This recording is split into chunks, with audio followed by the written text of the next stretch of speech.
એટલે કહું છું મહિમા સમજાણા પછી નિર્માણ થાય, મહિમા વિના નિર્માણ થાય જ નહીં. હા સાચું તમને કહું, મેં તો નક્કી જ કર્યું આપણે એક જ ડ્યુટી છે, જીવને આ ભગવાનની પહેચાન થઈ જાય, ઓળખાણ એ જ ડ્યુટી છે.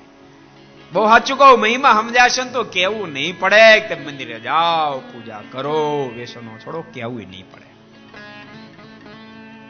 200 કરોડ કોઈને મળી જાય કેવું પડે તો બંગલો બનાય, હે ઝૂંપડું છોડે બંગલો બનાય કેવું પડે, એક ગાડી હારી લે કેવું પડે, આ ફાટેલ કપડા નો હાલે કેવું પડે, બોલો તો ખરા. એ બોલ બેટન ને કાંઈ બેટન લઈ આવવા પછી સમજણું. એમ ભક્તો ભગવાન ઓળખાઈ જાય તો જીવથી બાકીનું બધું જ થઈ જાય. ભક્તો આપણને મહિમા ન હોય ત્યાં સુધી કાંઈ ન હોય. સાચું તમને કહું, સ્વામિનારાયણ સંપ્રદાય મહાન છે, હિન્દુ ધર્મ પણ મહાન છે, બહુ સાચું કહું છું ભક્તો.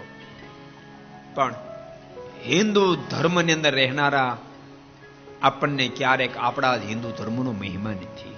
अगर ये वीडियो आपको पसंद आया हो तो लाइक करें और शेयर करना मत भूलिए.